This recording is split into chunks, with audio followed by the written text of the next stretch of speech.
You're watching Force 13's live streaming service.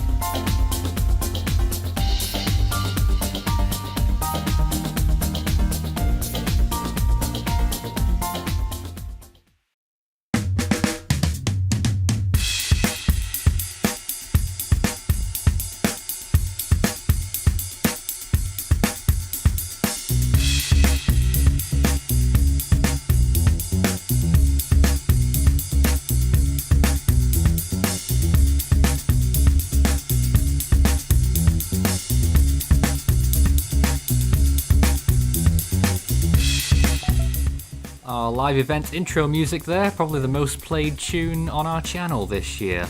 With the amount of live events that we've been doing, a ridiculous amount, and yet another one here, live on Force 13, covering 3 tropical cyclones that are currently active, 4 actually, but 3 that are affecting land, well no, 2 that are affecting land, and 1 that just formed today.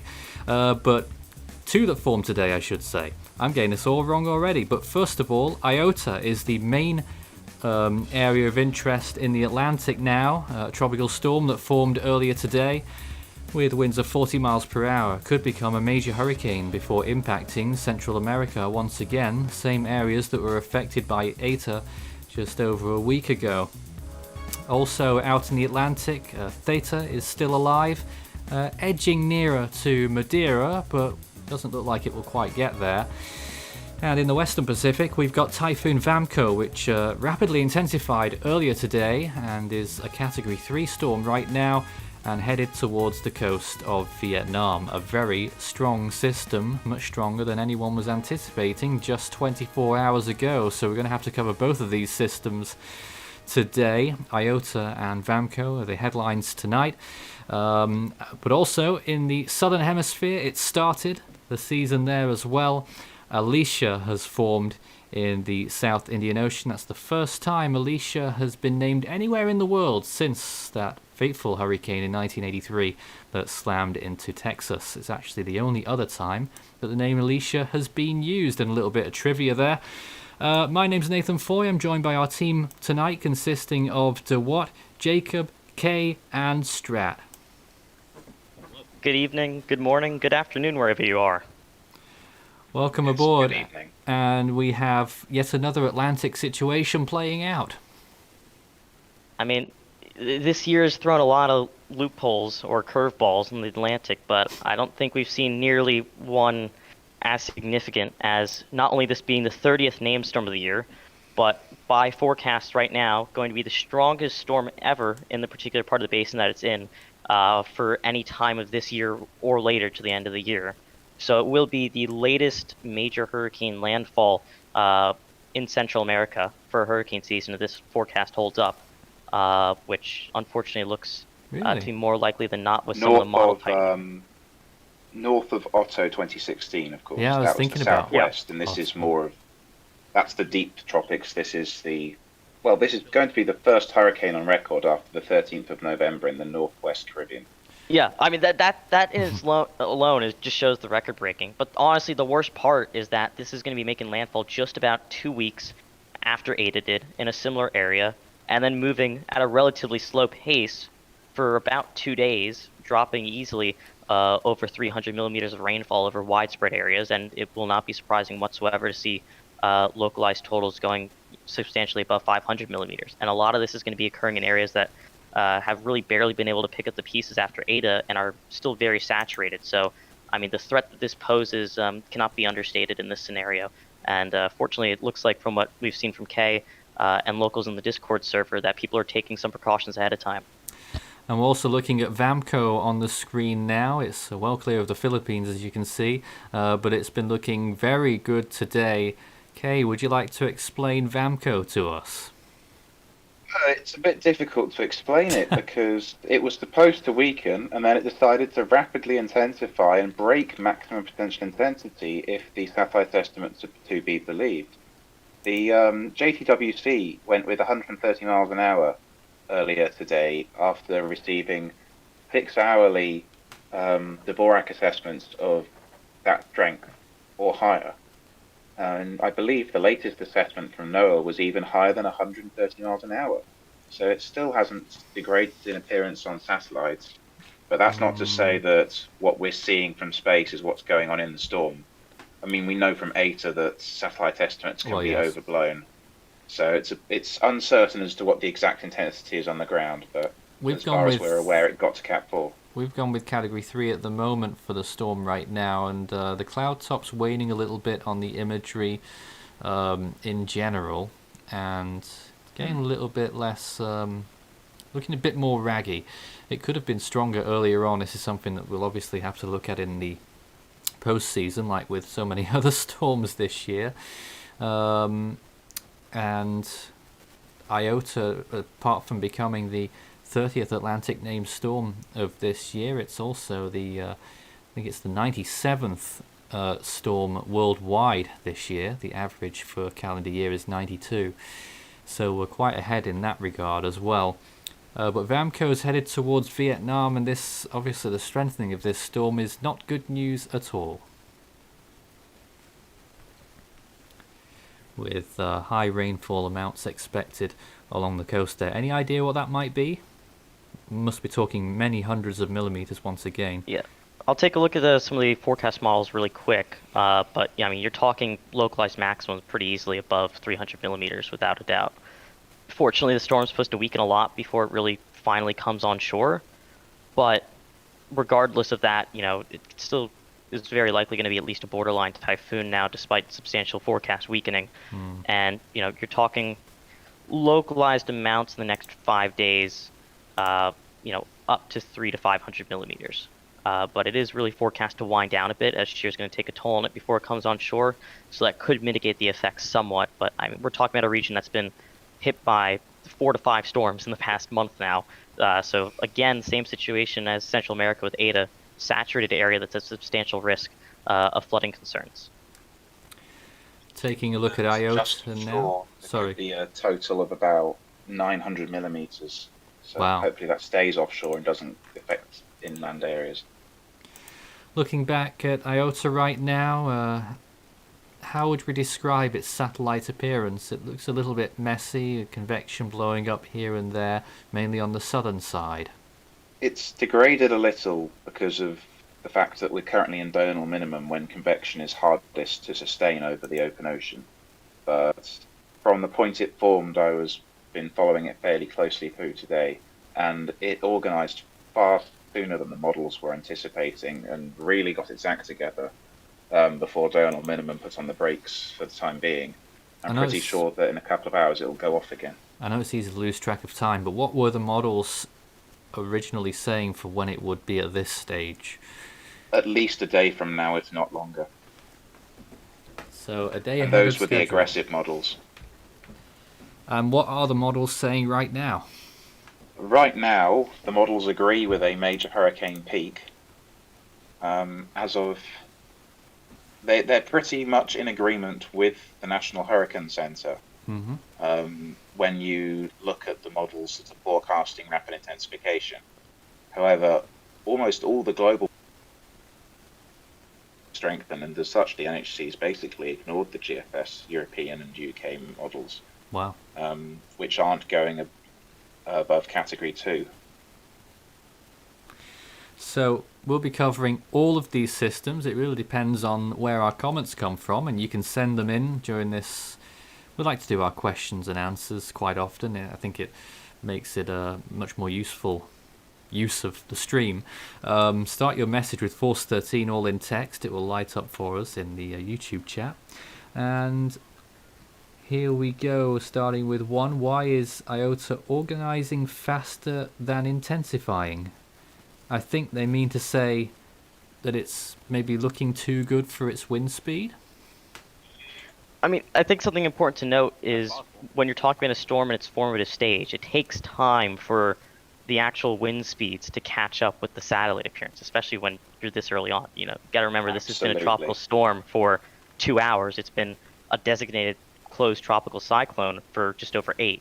So while rapid intensification is unfortunately more likely than not based on the ship's probabilities, some of the dynamical model guidance that we're seeing, and the official NHC forecast, it's going to take a little bit of time. It's not just going to happen right off the bat.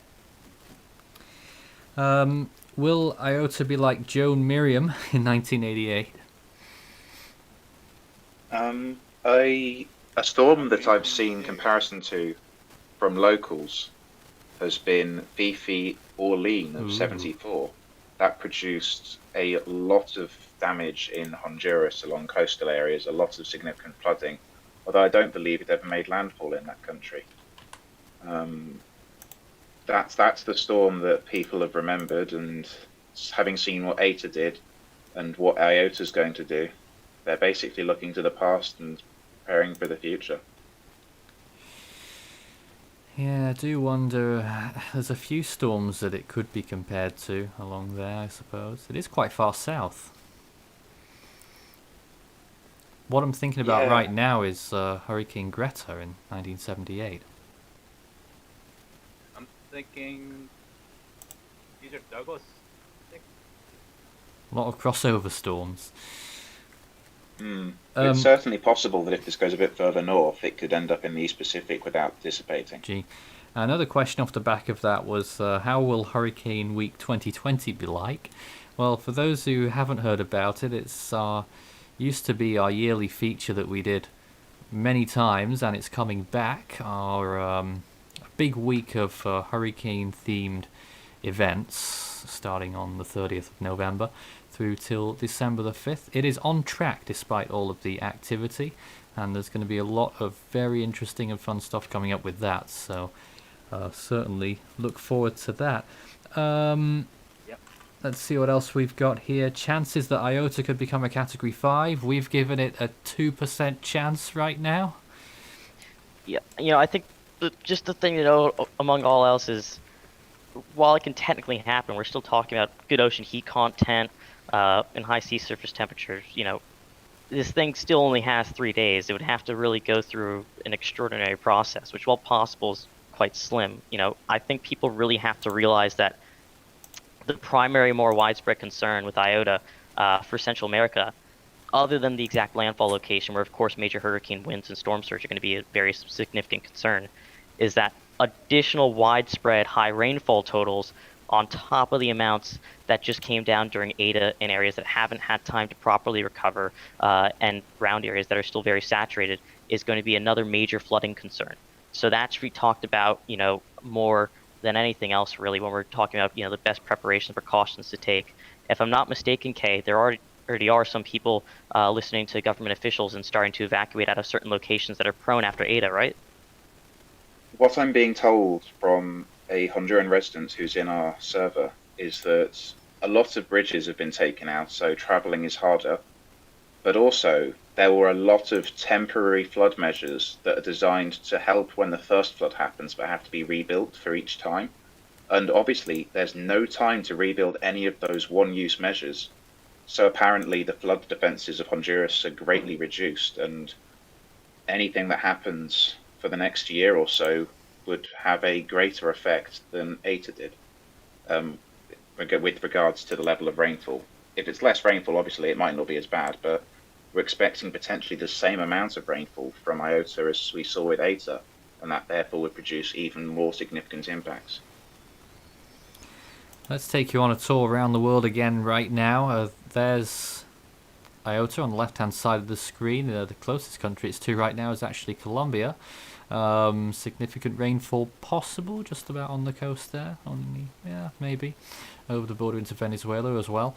On the very top right hand of the screen, you can just about make out Theta and the island of Madeira. I don't have a better image of that perspective up there. Gulf of Mexico, there's finally not a hurricane in it. That's happened far too many times this year.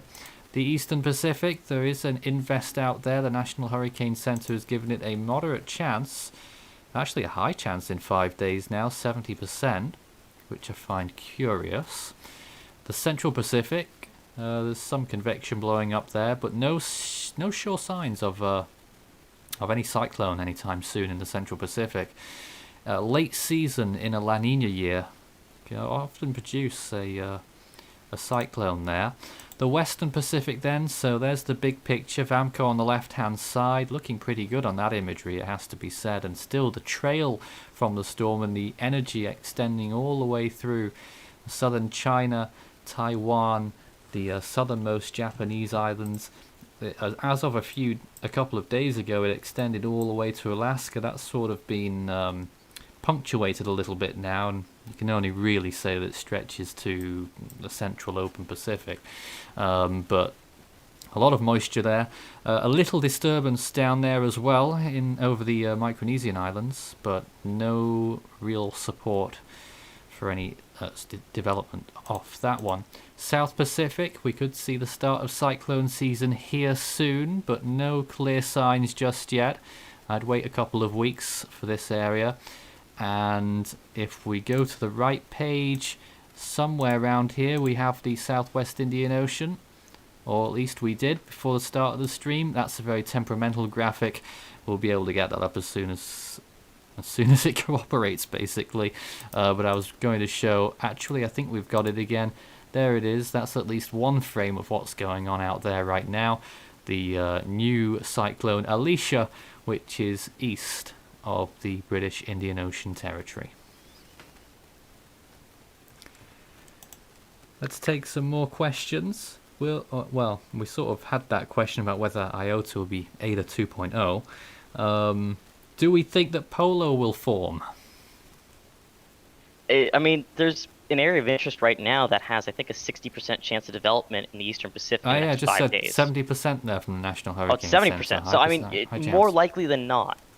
But, I mean, considering the letdowns the Eastern Pacific has had this year, can't make any guarantees based on that. It's had so many. We have 30 named storms, so will we get Cooking Strap version 2 by the end of the year? Well, I am going to be home at a cooking station starting tomorrow, so... Is that something we actually pledged? Someone's going to have to find the evidence of that, because that means I have to cook Strap, but there we go. Will the 2021 hurricane season be active? Well, we're not there yet, are we? Or will it begin to become a season like 2014? Simple answer is La Nina, no sign of colder sea surface temperatures. Earliest indications are that it will be generally favourable. Yes. Fortunately. Why does November seem just as active as July? I'd say it's just as active as an average October at this point, which is absolutely ridiculous. Yeah, I mean, how many storms we had at this point in the month now? This is our third of the month, right? Third, yes, and we're expecting at least one more in the second half. So this is already more active than your average July. 5 tied the most active July on record. I think this is more active than your average August, too, by a little bit already. This is as active as an average September. Yeah, so I mean, this goes to show this season is still off its rockers to the Atlantic Basin. And unfortunately, as we've headed in later in the season, we've had more of these storms impact land. And on top of it as well, we've had the other basins start to throw up a lot of storms hitting land too. We've had that train in the Western Pacific impacting the Philippines and Vietnam very consistently. Absolutely. Yeah. Can Iota be compared to Eta a little? Is another question. Everyone's desperate to get to compare it to Eta right now, so I don't know if you want to make some... You can compare it to Eta a lot. Decisive comments on how it does or might not relate to that previous storm. Well, I mean, in terms of impacts, it's going to bring less impacts to Nicaragua than Eta did. That much is a given. It's not going to go. It's very, very unlikely to make landfall south of the border region, and it's more likely to trend northwards as it becomes stronger, rather than southwards, because of the synoptic setup. That's how the increased strength would influence it. However, Honduras could see impacts as severe as it saw with Eta, or even more severe. There is a place that's in the landfall zone that's at low-lying, has an airport, appears to be a regional capital, Puerto Lempira, and that's basically right in the crosshairs at this point. And I wouldn't like to see what it looks like afterwards. Can Iota become a... Can Iota become a Category 4 hurricane? I mean, Yes. it's probably not the most likely outcome, but it isn't impossible either. I mean, you're looking at a storm that is forecast right now to rapidly intensify very quickly. And I mean, there is the off chance that it goes a bit north of the consensus and it goes to northern half of the cone and tries to skirt a bit longer in the Caribbean Sea. That's a threat to keep in mind. But regardless of that, you're still looking at a most likely major hurricane landfall in Honduras, and the potential rainfall and flooding threat that's going to continue on after that is extremely dangerous. Why is the Caribbean very active this late in the year? Three things. The record-breaking strong West African monsoon that we've seen all throughout this year has meant that there's still a lot of moisture around and tropical waves are able to move off the coast and form in the Caribbean still. We're in a La Nina, which means reduced shear in the Atlantic and favourable conditions in the Caribbean. And we're in a favourable MJO period, which is increasing the ability of convection to form and sustain in the Atlantic Ocean. And all three of those together means that the Caribbean has been, for the last week or two, as favourable as your average September in some seasons. And long-range models, ultra-long-range, I know we always put a big warning sign over those, but long-range suggesting that maybe there could be another 2 or 3 in the Caribbean in the next month. In fact, medium-range models... Medium range has one next week, yeah. And that might show up on the NHC's radar in the next couple of days. Let's see then. What is the CDPS rating for Vamco? I haven't seen one for Vamco, but Nor have I. I think it's a 4. It's got to be It would more be than stage that. 4, stage It's a 4 or 5. well, with a typhoon landfall and possibly 800 millimeters of rainfall. That's around a stage 5, I would think. Yeah. The thing to keep in mind is that because it's supposed to weaken in a way that shear's going to strip away a lot of the convection and dry air is going to become much more of an issue before it comes on shore, it's not necessarily going to have the same, large rainfall potential in terms of very widespread 500 plus millimeters of rain like it did in the Philippines. But for north central Vietnam, south of Hanoi, there is still the potential for generally widespread areas of, 200 or so millimeters of rainfall localized, getting over 300 to 400 millimeters. But because that general weakening process with dry air is going to kind of cripple a lot of the thunderstorm and convective activity, fortunately the rainfall totals won't be as extreme as you might assume otherwise, considering its current location and strength. But its structure's still pretty decent, isn't it? I believe there was radar of the storm earlier today, right? Yeah, and it was looking very nice, surprisingly. Kay mentioned earlier how, I guess, shocking it is to see this event unfold where the maximum potential intensity is 20 knots below where it actually is, but, I mean, it's really pulled off an incredible feat.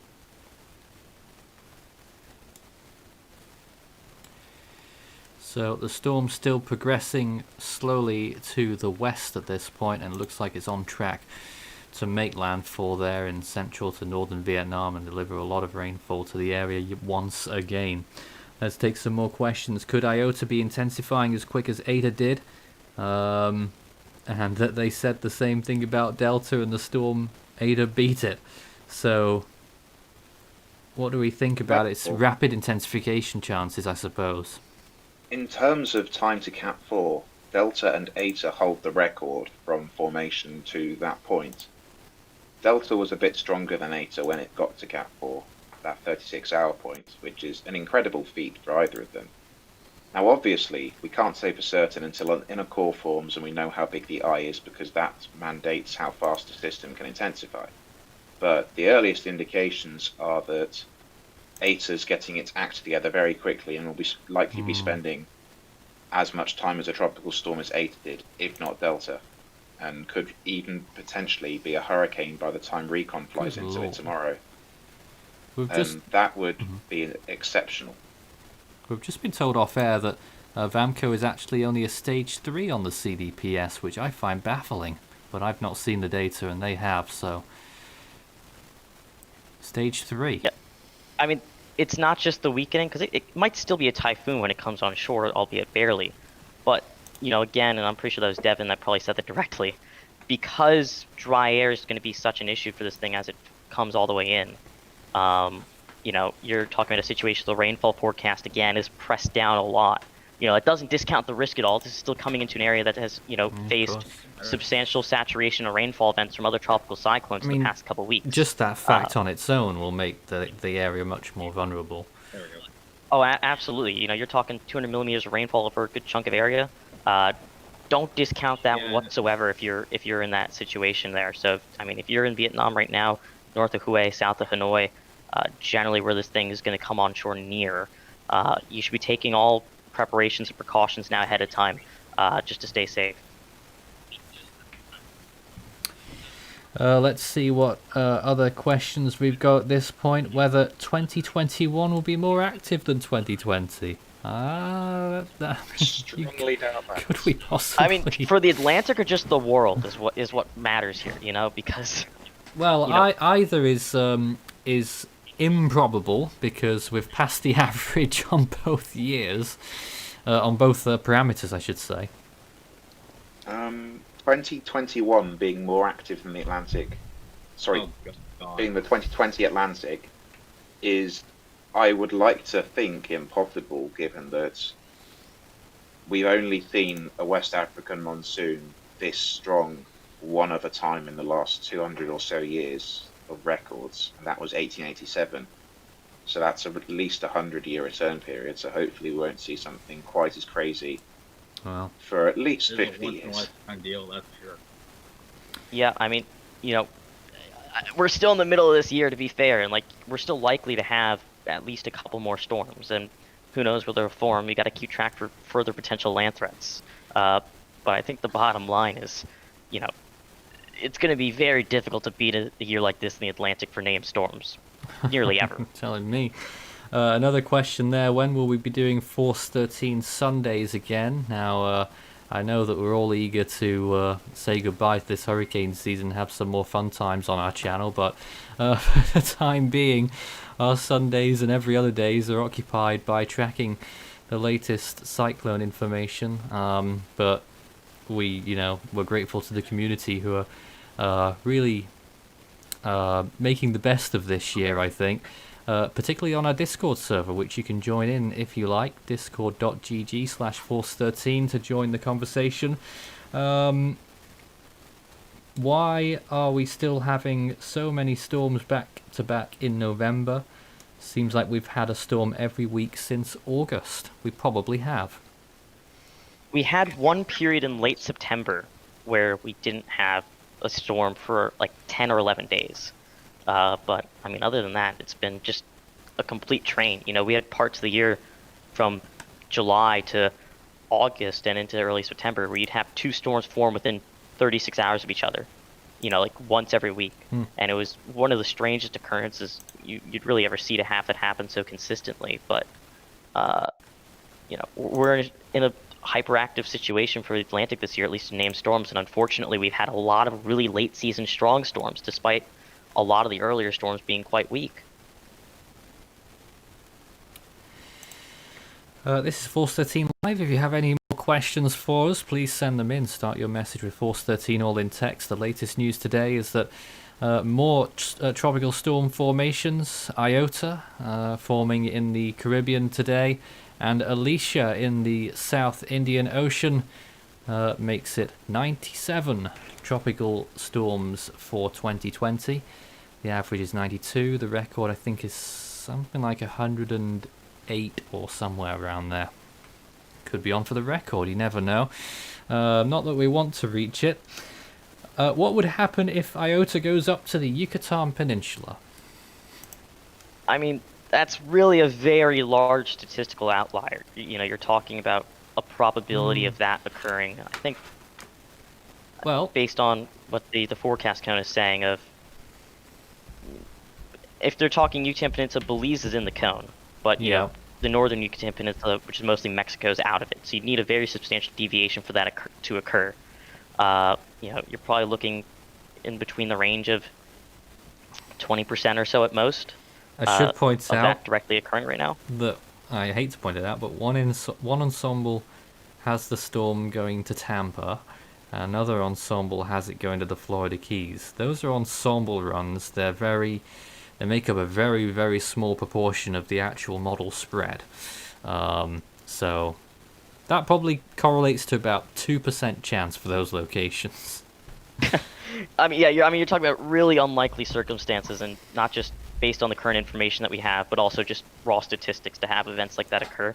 But if you do have a system that tries to stay offshore of Honduras a bit longer and drift northward of the forecasts right now, you'll probably have a bit of a stronger peak and then some weakening occur before an eventual landfall.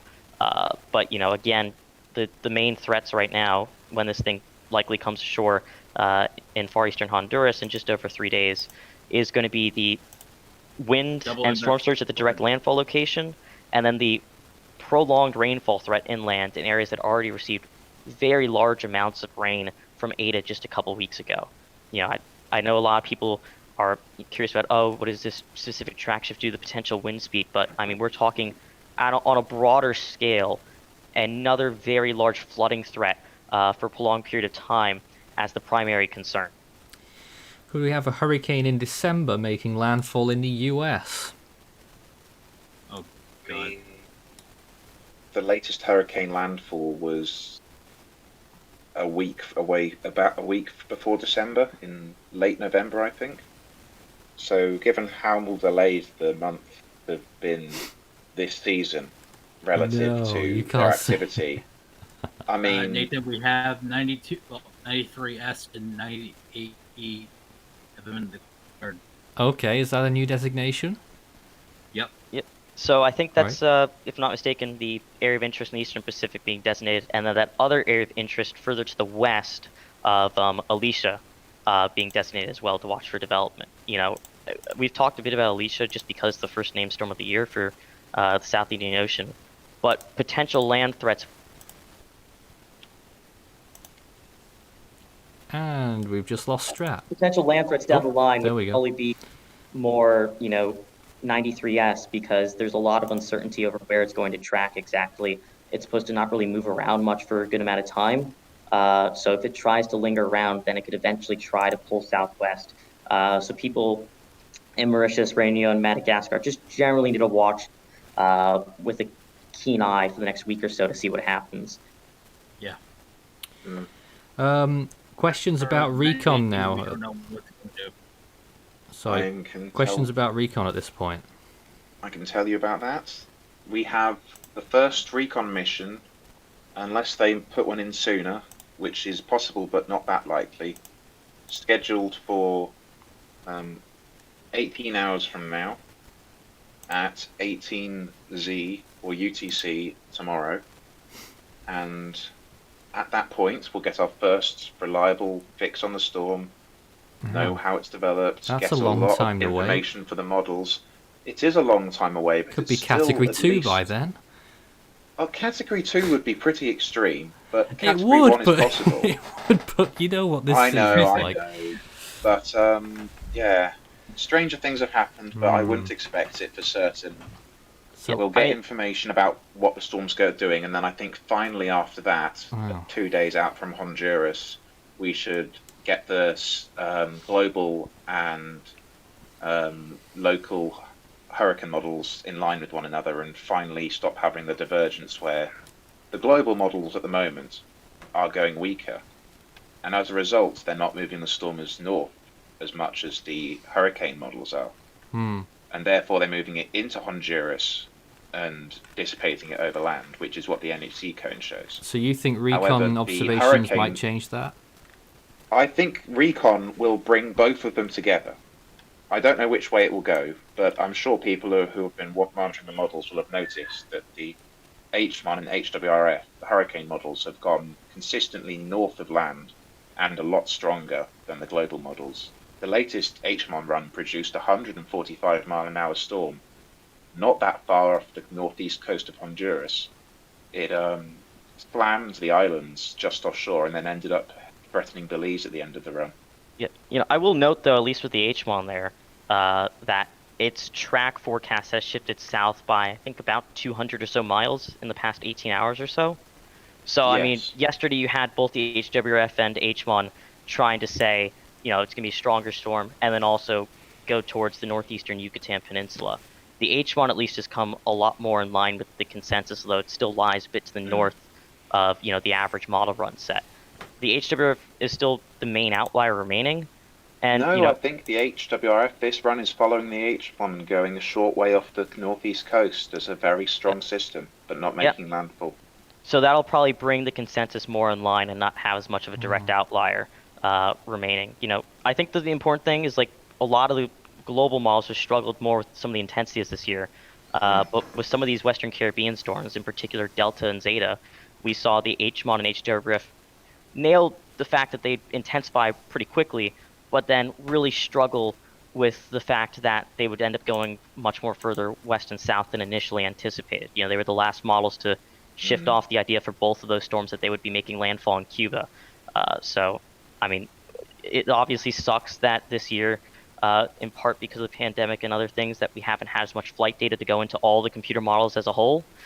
So, like you said, tomorrow's going to be really helpful in getting a finer data set. But, I mean, fortunately, there has been some consolidation in the model guidance to give us a bit of a clearer view of what's going to potentially happen. The issue with this is that you don't have to go that far north of the NHC cone to be over very favourable waters rather than over mountains. Given that we expect the system to be relatively compact, a distance of 100 miles can mean the difference between a tropical storm and a Category 4 at day 4. And to be perfectly honest, we could end up with the hurricane models calling for a landfall after recon goes in and we get alignment, or every single model could suddenly start going offshore of Honduras.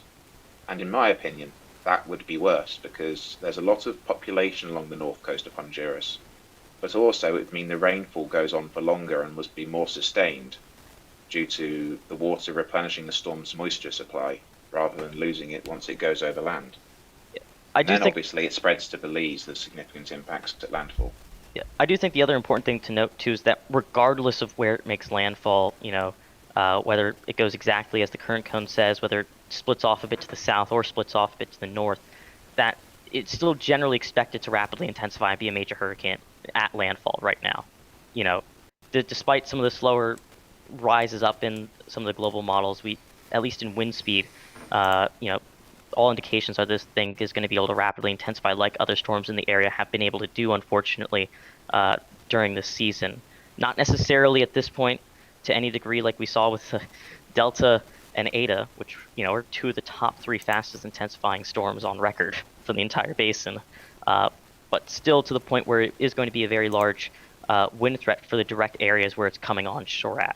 And we've talked pretty extensively about the widespread rainfall potential threat, but it doesn't discount where this thing is going to come on shore, the threat that those really damaging winds and storm surge will have in those more isolated areas. So, if you're generally in the cone at all, whether it's in central and even towards southern Nicaragua all the way up to Belize, make sure you're staying up to date with the latest information about it, because minute shifts, like KSAT said, will have potentially substantial impacts on where's getting the worst conditions, at least in regards to wind and surge.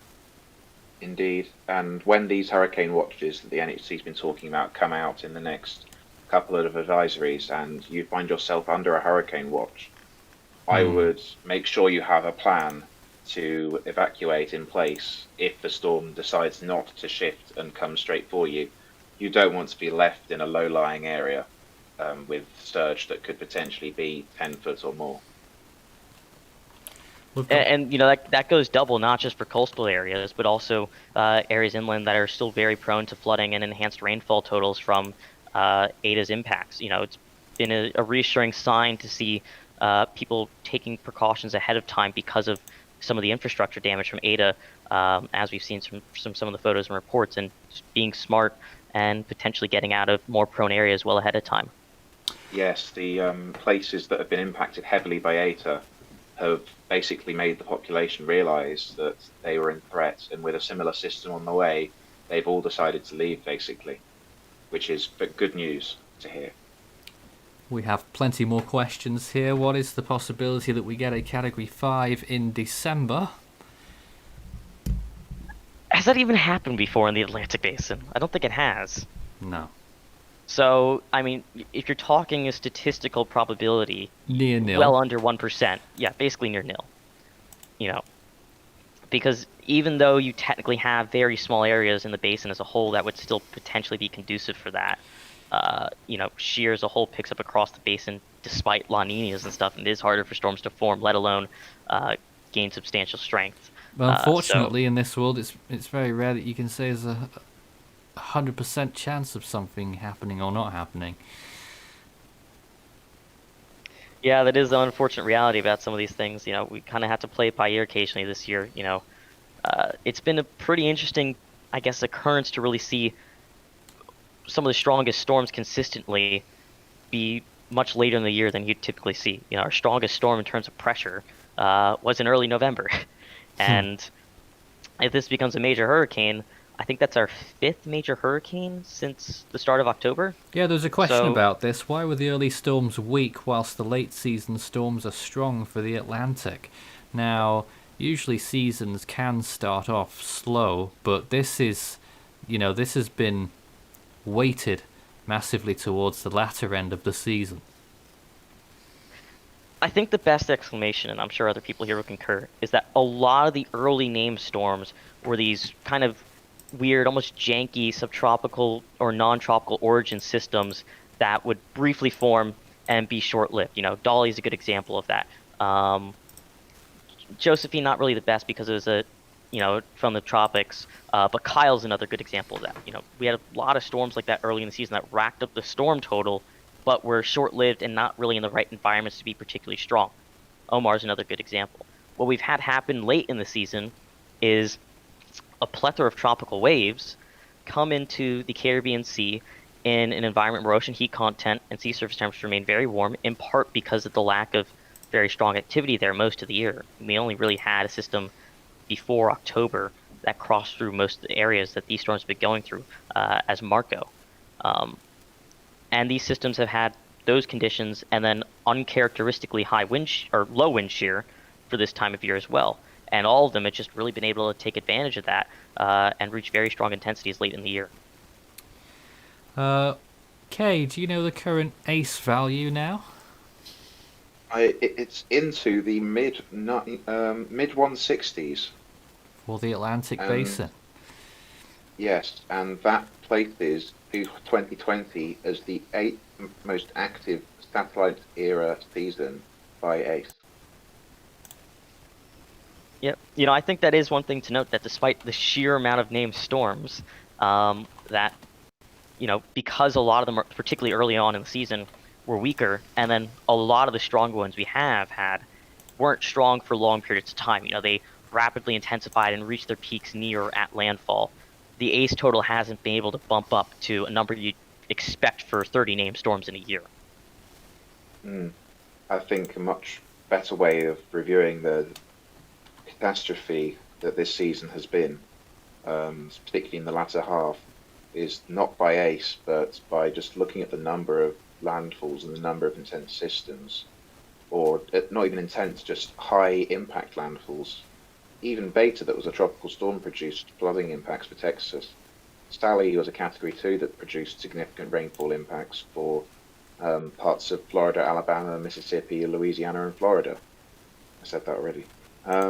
Yeah, it's a lot of storms have intensified up to landfall. I'm pretty sure that once Iota rapidly intensifies, it would tie us with 1995 for the most rapidly intensifying storms in a season, which is another record no one wants to have. Now, there's a question here, and I wonder if you could reassure people, or not, as the case may be. Do we think stronger storms will form in December, or will it calm down a bit? I mean, I've been looking at what's possible, and if we get a system that develops in the deep tropics similar to Otto of 2016, it's possible that we could have up to minimal category 3 in the very deep tropics, but by that point, dry air will be creeping into the Caribbean, and it should shut down the northern parts for good, I would hope. Well, that's good. Yeah, I mean, but I think, like you said earlier, Nathan, and just unfortunate fact of this year, can't rule out uncharacteristically late season activity past the typical end date because of some of the really unusual conditions that are going to persist through the rest of this year. We've had so many other questions here. Have you spotted any strat just now? I mean, there's a couple that have been coming in, of course, and if you have any specific questions you want answered, start your message with Force13 in text or at Force13. Lights it up in a bright orange for us. I think we tried to go over this briefly, but we didn't go most in depth. Someone's asking, why did Vamco strengthen so much in the South China Sea? And this is one of the more complicated I ones. believe it was to do with the upper level environment. Yeah, I mean, I guess it's just a strange situation with that one where, the maximum potential intensity values were 20 knots below where it actually happened. Despite marginal sea surface temperatures, it was able to boost itself up. Wasn't there a model that called this? Was it the HWRF? I haven't been paying particular attention to Vamco with 98L coming. One of the models did call this. I think it was the HWRF, but it was closer to land, so it was after this. Yeah. And it was as a much smaller system. And it was actually weaker than this too, operationally. No, even earlier than that. I'm sure there was something like this from one of the models. There were a couple of models that called for re-intensification after the Philippines, which is why initially I believe we forecast a Category 2 peak at one point, but then it appeared that it was going to be sheared and wouldn't get this far, but now so it seems that there's been upper level divergence and cold temperatures aloft, and that's allowed it to pull an epsilon, so to speak. Where did the shear go? I'm not entirely sure. I think still one positive, at least regardless, is that conditions for the system are going to deteriorate significantly before it gets to shore, so very substantial weakening is forecast before it makes landfall, and to the point where dry air is going to be enough of an intrusive force to where rainfall totals, at least on a more widespread way, are going to get pushed down. So you're not looking at widespread 500 plus millimeters for totals, rather more widespread 200 plus millimeter totals, and that's a plus if you can really take anything out of it. However, I have been informed that the Vietnamese government has raised the disaster risk level to 5, which is their highest level. So they're preparing as if this is going to be a very significant impact, and I'm sure that means the landfall area will be well prepared, and that would hopefully mitigate some of the impact from this system.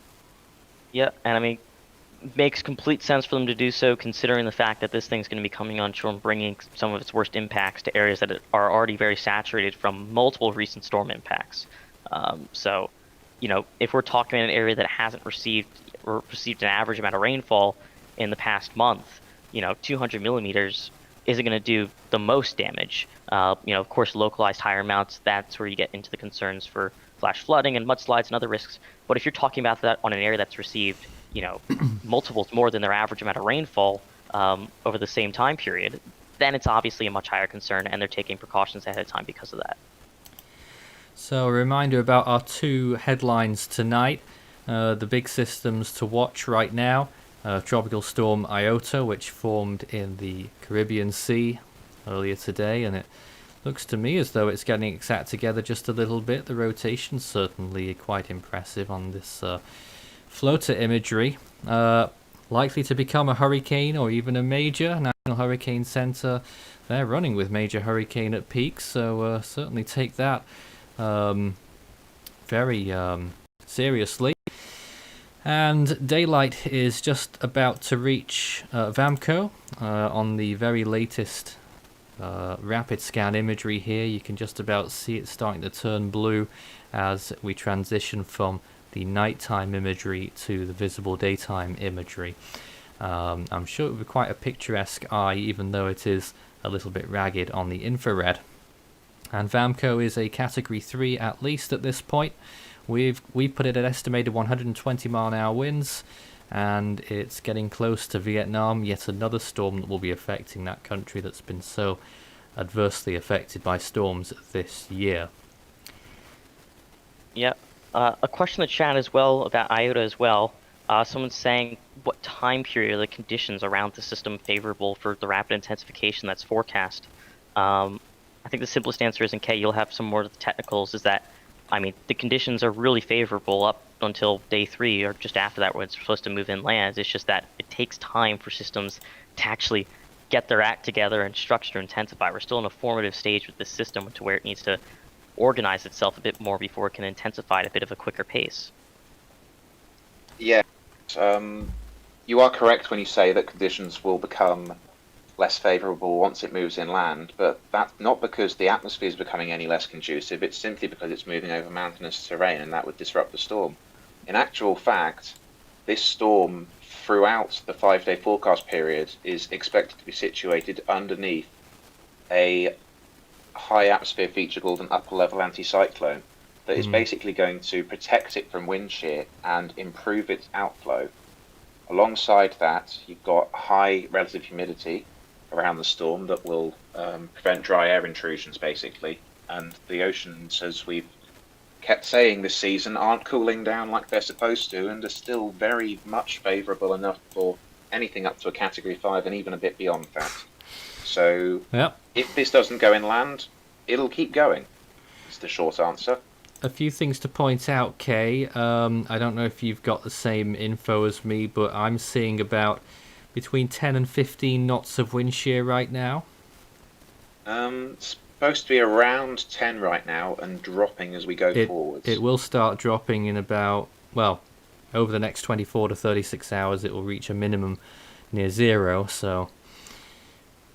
But obviously, the faster this intensifies, the more it will interact with the upper level anticyclone and basically mold it to be positioned directly over it. If it's strong enough, its own outflow will alter the structure of the high in the upper atmosphere and position it directly over itself. I mean, no matter how strong the system is, it's not going to be as influential as, say, a large high, but there's no big other systems in its nearby area in the tropics, so it's going to hold on to that for a while.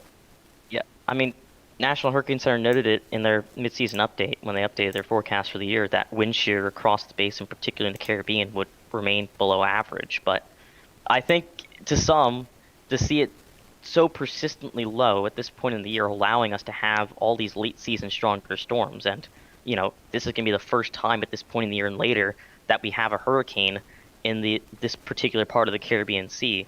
I think that's still surprising a lot of people, even though, you know, in any season, if the shear is conducive enough, the sea surface temperatures and ocean heat content are usually there for a storm to get quite strong.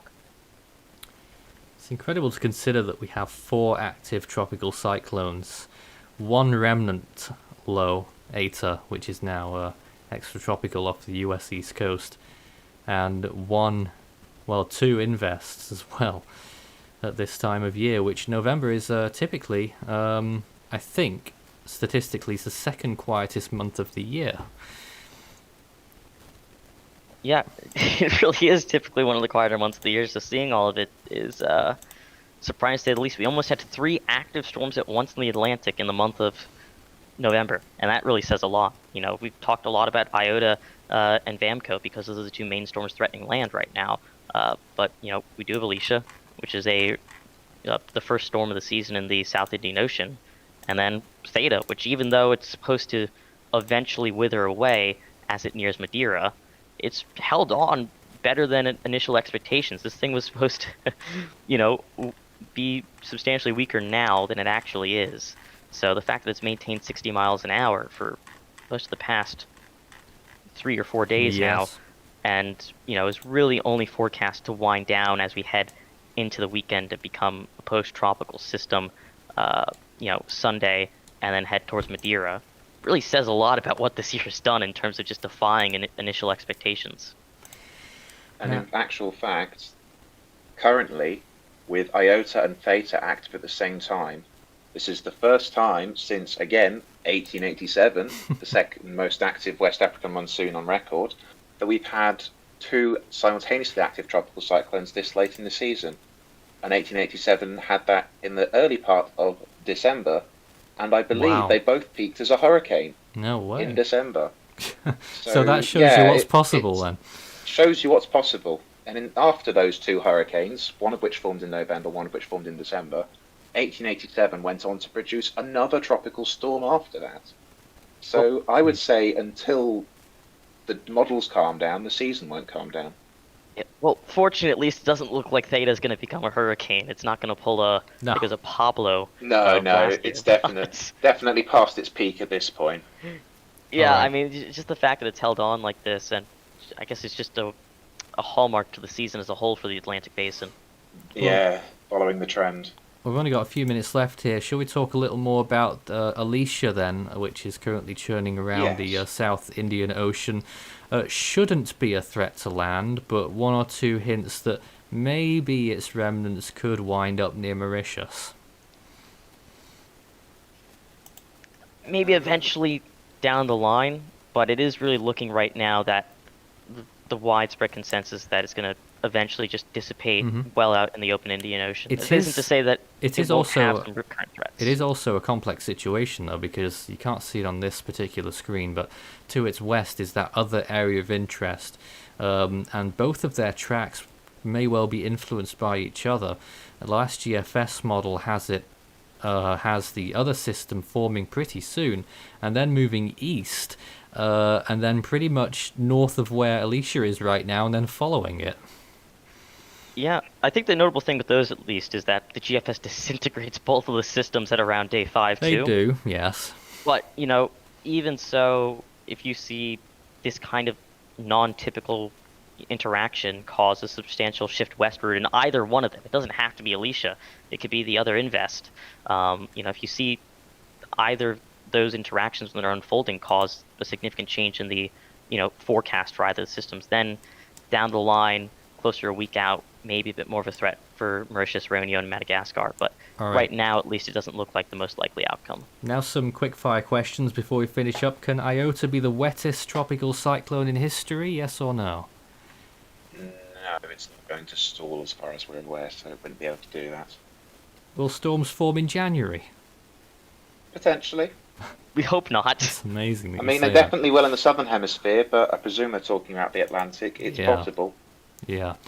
Could Iota take a similar track to Iris in 2001?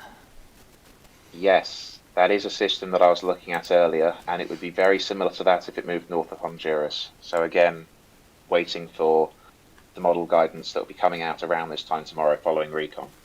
There's a question about when it will have its most favourable conditions. My prediction would be overnight tomorrow night.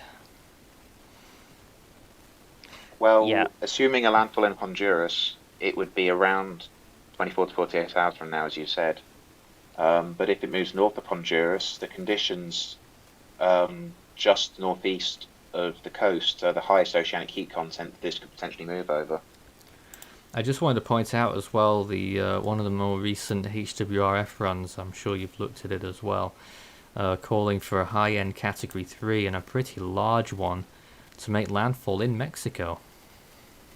That was an outlier one that the NHC said was an outlier specifically in their discussion, but the most recent one is basically following the HMON almost to the letter.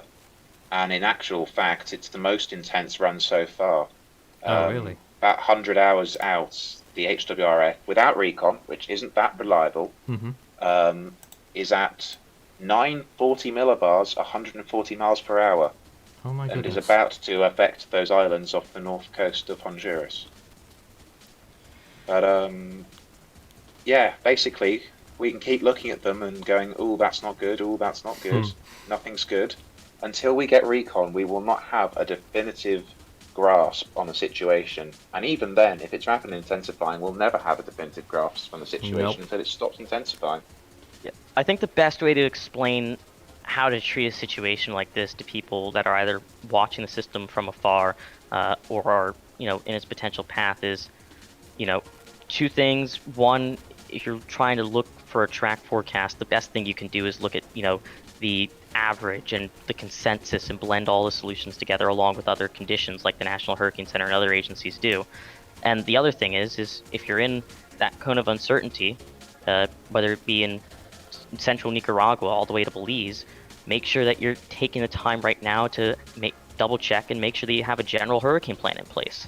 You know, it's always good to prepare ahead of time, whether, you know, you're in an area that might just get missed or an area that ends up getting hit harder. It's always better to make sure that you have a plan in place ahead of time, and then make sure you're listening to your local authorities for specific information on how to best evacuate, extra precaution you need to take if you're in a prone area, stuff like that, in order to stay safe. Strat and Kay, thank you very much for this discussion tonight. Riveting, I must say. From us and myself, Nathan Foy, that's it for tonight. We'll see you again soon. No doubt we'll be live again pretty soon, probably within 24 hours. So you know where to find us. Subscribe if you haven't so far on the Force 13 YouTube channel, and you can find us on social media on Facebook and Twitter. You can also email us, contact@force13.com, and you can join the discussion on Discord, discord.gg/force13. For now, we will be preparing for yet more live streams, I would think, in what has been a season that is never going to end, it would seem. We've been incredibly busy this year. The team are really dedicated right now. That's how it goes here, I guess. We'll be back again, probably tomorrow at some point, but we'll have updates on our channels in the meantime. Good night.